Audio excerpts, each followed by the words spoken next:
Resumo de fisiologia. Para começar, a composição de líquidos no nosso corpo. 60% do peso de uma pessoa são líquidos e 7% aproximadamente é o sangue. Falamos também que 1/3 de todo o líquido está no meio interno. E o que é o meio interno? É o extracelular.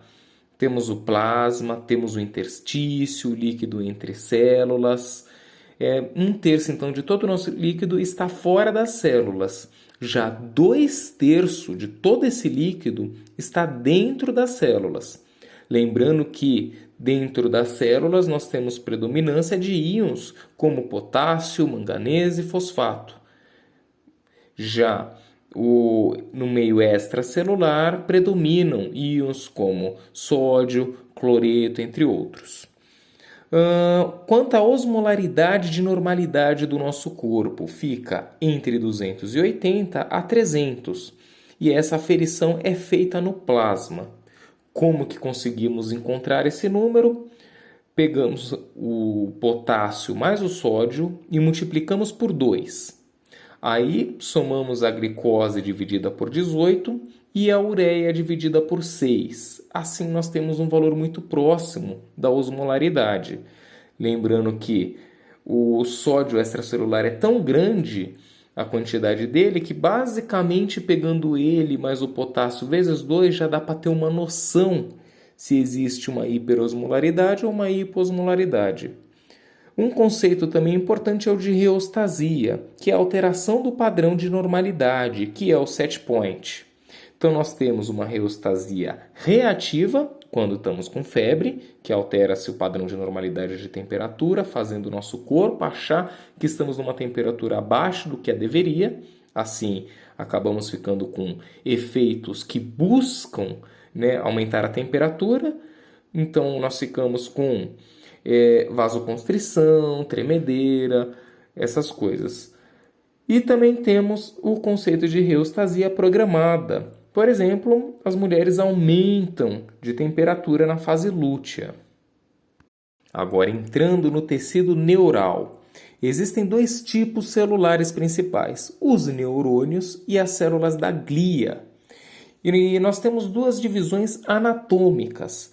Nós temos a parte central, que é o encéfalo mais a medula espinal, que está protegido, então, por calota craniana e vértebras. E também temos a parte periférica, onde temos os nervos, os gânglios e as terminações nervosas. Lembrando que o nervo é um conjunto de axônios.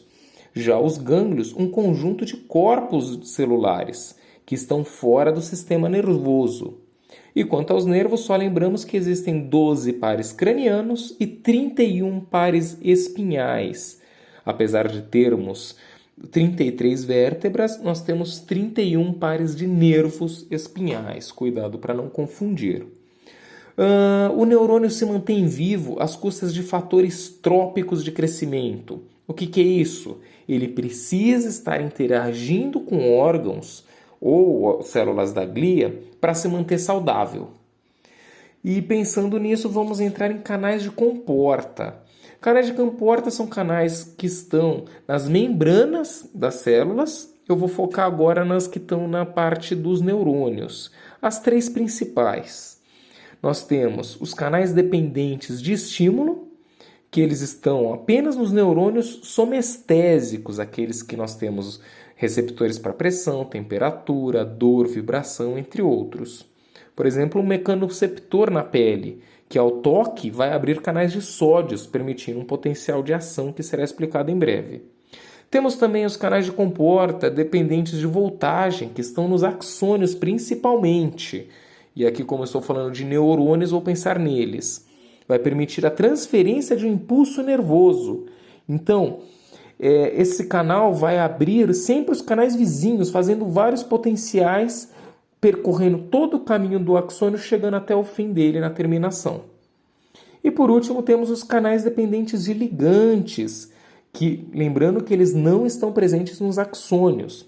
Eles são importantes nos receptores de neurotransmissores. e para transmitir também sinais de célula nervosa para outras, como por exemplo a muscular, para assim jogar a acetilcolina e causar a contração muscular. Vamos então falar do neurônio. O neurônio é composto por dendritos, que recebem informação, pela soma neuronal, também conhecido como corpo do neurônio, que é o centro metabolicamente ativo. Ele não vai se regenerar. Se morrer, se lesionar, machucar esse neurônio no corpo dele, ele não vai se regenerar, ele morre. Já se tiver uma lesão em região de dendrito ou axônio, até pode haver uma regeneração. O axônio, nós temos a terceira parte do neurônio, e o telodendo, que é o terminal axônico, né? É lá que vão ser transmitidos os impulsos, ou seja, os neurotransmissores, dependendo do caso. Nós temos 3 tipos de neurônios: os pseudonipolares, os bipolares e os multipolares. Primeiro vamos para os aferentes, que são os pseudonipolares e os bipolares. Eles são responsáveis pela aferência, ou seja, a via que pega o estímulo do meio externo e manda até o sistema central. Os pseudonipolares, eles não têm dendritos, eles têm apenas um axônio grandão dividido em algumas partes, e esse axônio vai ter os canais somestésicos, então ele vai receber estímulos e pelos canais dependentes de estímulos, e daí vai encaminhar para o resto do caminho. Já o bipolar, nós temos um dendrito e os axônios. Ele também é sensitivo, mas ele está principalmente na região dos estímulos da região da cabeça, como a visão, paladar, olfato. E já o eferente é o multipolar, que nós temos vários dendritos e um axônio grandão ou vários axônios. Esse nós possuímos canais de comporta dependentes de ligantes, pois eles vão receber uma informação para poderem transmitir para outro. Um adendo aqui é a função cognitiva, que é composta por 5 elementos: o aprendizado, a memória, a linguagem, a praxia e a gnosia. Lembra, praxia, exame prático de motorista, ou seja, a competência motora. Se eu dou uma ordem, levanta, faz tchau, a pessoa é capaz de fazer. Já a gnosia é a competência sensorial, é ela compreender um estímulo que está sendo dito para ela. Vamos então para as células da glia. Diferente dos neurônios, as células da glia elas fazem mitose, podem se regenerar. E temos lugares em que temos mais neurônios do que células da glia, e outras regiões que nós temos mais células da glia do que neurônios. No sistema nervoso central, nós temos praticamente 4 células da glia. Os oligodendrócitos, que vão fazer a bainha de mielina, lembrando que pode dar várias voltas, ou seja, mielinizar regiões do neurônio, ou apenas do axônio, ou apenas uma volta, que daí fica amielínico. E o espaço entre as bainhas chama-se nódulo de Ranvier. A segunda célula da glia é o astrócito, que ele lembra de astro, ele é importante, ele é responsável pela barreira hematoencefálica, pela nutrição do neurônio e até mesmo pela sustentação dele.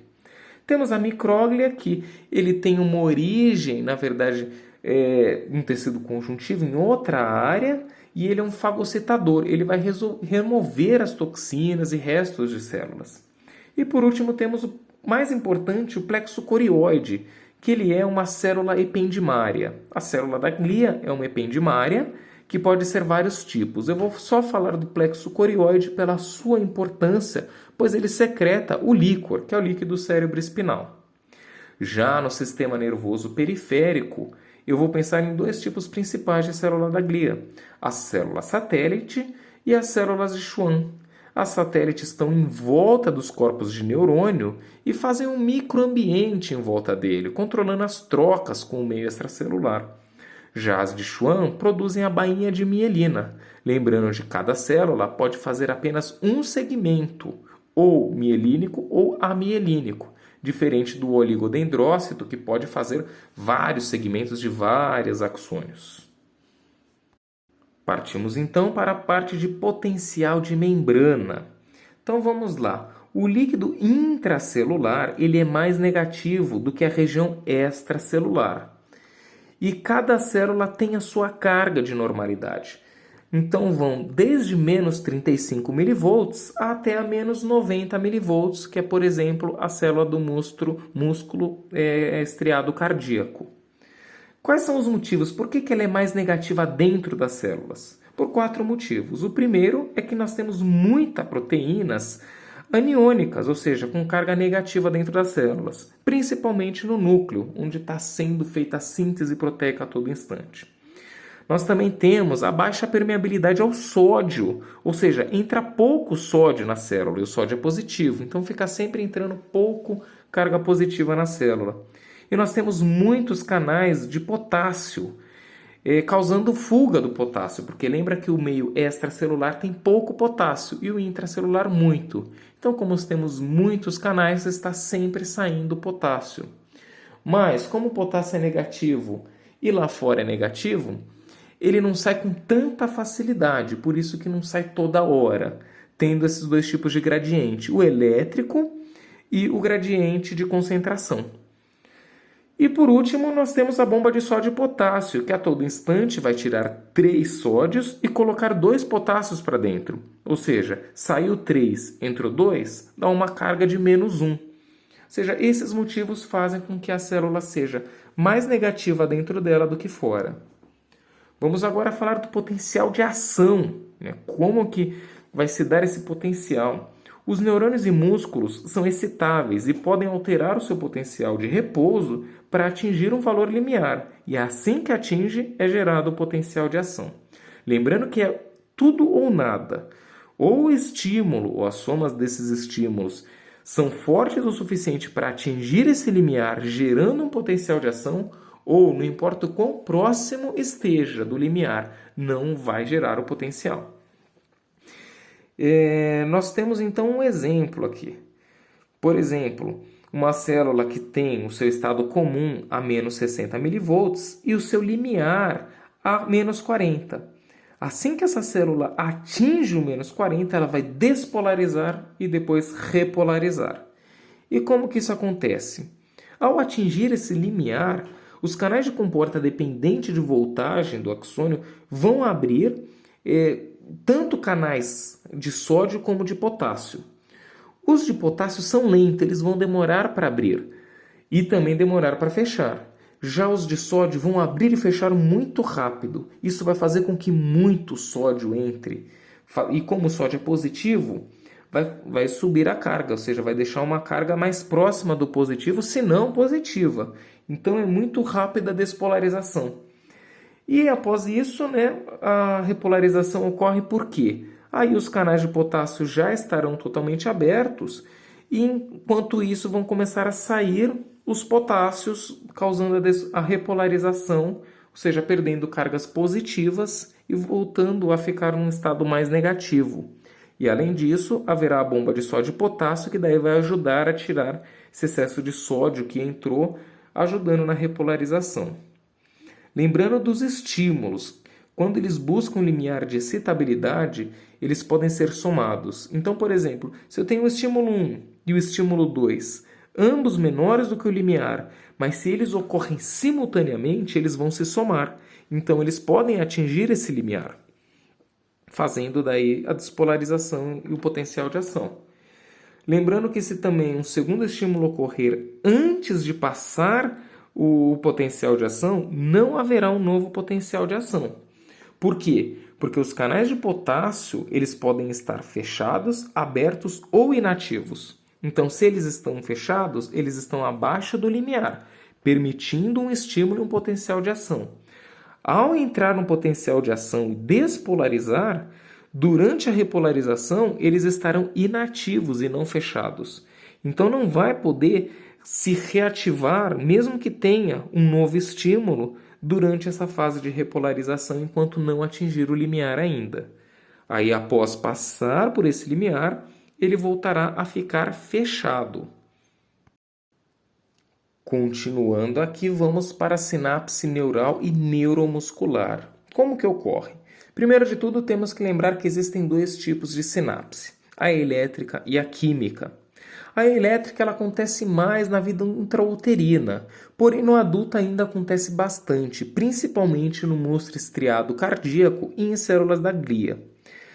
A maior parte delas ocorre por junções comunicantes, ou seja, gap, e principalmente entre células do músculo cardíaco e do músculo liso. Lembrando que elas apenas transmitem a informação, elas não vão alterar informações como a química. Nós podemos ter sinapse de qualquer jeito elétrica, até de dendrito com dendrito, dendrito com axônio, axônio com dendrito, de qualquer forma é possível. Já na sinapse química, ela vai processar o sinal, ou seja, ela pode alterar, ampliar, integrar, modificar os sinais. E quando nós falamos em neurônio pré e pós-sináptico, nós temos um e o outro, um vai mandar sinal para o outro. Então, o pré-sináptico ele vai liberar um neurotransmissor pela região do telodendo, que é o terminal do axônio. Já o pós-sináptico sempre estará na região dos dendritos ou no corpo celular do neurônio. E esses neurotransmissores enviados pelo pré-sináptico ao pós-sináptico, eles podem ser de baixo peso ou de alto peso. Os de baixo peso são produzidos já direto na terminação do axônio, com a ajuda de algumas mitocôndrias que existem nessa região. Já os de alto peso, obrigatoriamente serão produzidos no corpo celular do neurônio. Eles vão ser produzidos aí no retículo endoplasmático rugoso e empacotados pelo Golgi, onde serão encaminhados para o terminal axônio no sentido anterógrafo por meio da proteína cinesina, que vai caminhar esses microtúbulos. Só lembrando, o caminho retrógrado, que pode servir para outras coisas, eles vão usar a proteína dinaína. Já a liberação dos neurotransmissores ocorre da seguinte forma. Quando chega um potencial de ação na região do telodendo, ou seja, partiu todo o axônio e chegou nessa região, ou seja, houve uma alteração de carga. Então, o que acontece? Existem canais de cálcio dependentes de voltagem nessa região do terminal do axônio. Então, vai entrar esse cálcio e que vai ajudar a liberar essas vesículas contendo os neurotransmissores dentro. Então, esse cálcio, a proporção de cálcio que entrou é a proporção de vesículas que vão ser eliminadas com neurotransmissores. E para serem eliminadas, essas vesículas vão precisar da proteína SNER, que vão ajudar a soltar essas vesículas quando chegar na região de membrana. Após liberar, essas vesículas vazias serão recicladas e podem voltar à membrana desse neurônio pré-sináptico. Lembrar que os neurotransmissores podem ser excitatórios ou inibitórios. Existem também dois tipos de receptores, os ionotrópicos, que eles, por exemplo, têm o AMPA e o NMDA, que são receptores rápidos, que ao se ligar com um neurotransmissor já vai abrir canais como o de sódio, gerando um potencial. E temos também os tipos de receptores metabotrópicos, que são mais lentos. Eles vão ativar uma tríade de proteínas G que vão fazer uma cascata de eventos, podendo, por exemplo, abrir aí sim canais para íons. Destino dos neurotransmissores. Eles podem retornar ao neurônio, a maioria faz isso, ou ir para a corrente sanguínea ser excretado depois.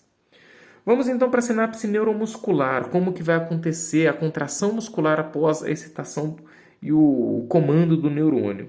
O potencial de ação ele vai passar pelo neurônio motor e chegar até na extremidade do telodendo.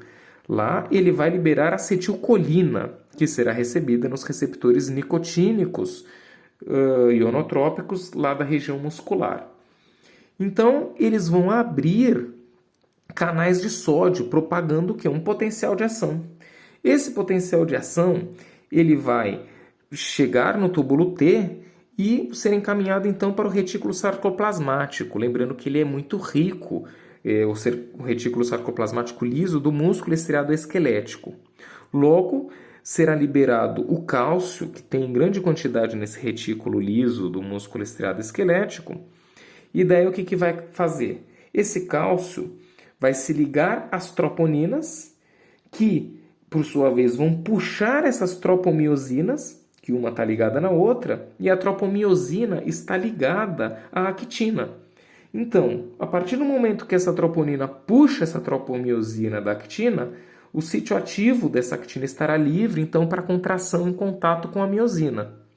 Aí, após a contração, o canal de cálcio irá bombear de volta ao retículo, principalmente com a ajuda do cerca, fazendo com que essa tropomiosina retorne a cobrir os sítios ativos da actina, causando relaxamento muscular. E, por fim, temos o sistema nervoso neurovegetativo, que também era chamado de autônomo. Ele é composto por nervos eferentes e é dividido entre o simpático, lembrar de luta ou fuga quando eu tiver dúvida, e o parasimpático, que é o de relaxamento, a outra fase. Não posso exatamente dizer que o sistema nervoso é autônomo. Por quê? Porque ele sempre vai ter um estímulo aferente. Por exemplo, o meu intestino tem mecanoreceptores para saber se tem conteúdo lá dentro. E a partir desse estímulo, eu vou ter vísceroreceptores que vão informar o sistema central, que vai acabar causando uma aferência com uma ação. Lembrando que temos dois tipos de ação, dois tipos de aferência nesse sistema nervoso neurovegetativo. O modo reflexo, que é órgão a órgão, exemplo, o músculo para um peristaltismo, e temos o modo comando, que ele vai desencadear uma resposta em vários lugares ao mesmo tempo. E ele depende da experiência. Por exemplo, entrou uma cobra do meu lado. Eu sei que uma cobra é um animal perigoso. Então vai ativar o modo comando. Vai ativar a adrenalina, noradrenalina em tudo, vai causar vasodilatação, eu vou preparar para fugir, vou suar, vou ficar vermelho, ou seja, vários órgãos ao mesmo tempo. Já um bebê que não sabe o que é uma cobra não vai atingir todo esse sistema, não vai atingir esse modo comando, se ver. Vamos então para o sistema nervoso simpático. Lembrando que o neurônio pré-ganglionar é curto e o pós é longo. No neurônio pré-ganglionar do simpático, eles estarão na região de T1 a L2. Eles vão sair pela coluna lateral do H medular, eles estarão lá, e vão sair pela região anterior. Lembra que os somáticos, os que vêm pela aferência, eles entram pela região posterior? Então, esses daqui são eferentes, eles vão sair pela região anterior. Ele vai encontrar o neurônio pós-ganglionar ou no tronco simpático, que nós temos dois, um em cada lado da coluna, ou numa região mais inferior, mais abaixo, num lugar chamado pré-vertebral. Não confundir com a coluna vertebral. É uma região um pouco à frente, anterior e medial. Aí esse neurônio pré vai conversar com o pós, por quê? Através da acetilcolina, em receptores nicotínicos do tipo ionotrópicos. Aí esses neurônios pós-ganglionares, eles vão sair desse tronco simpático ou da pré-vertebral até o órgão-alvo. O pós-ganglionar vai liberar o quê? Noradrenalina nos receptores adrenérgicos do tipo muscarínico que estarão no órgão-alvo. Se é modo reflexo, será só noradrenalina para uma resposta específica. Se é modo comando, é adrenalina e noradrenalina. Já no sistema nervoso parasimpático é o oposto. O neurônio pré ele é longo e o pós é curto.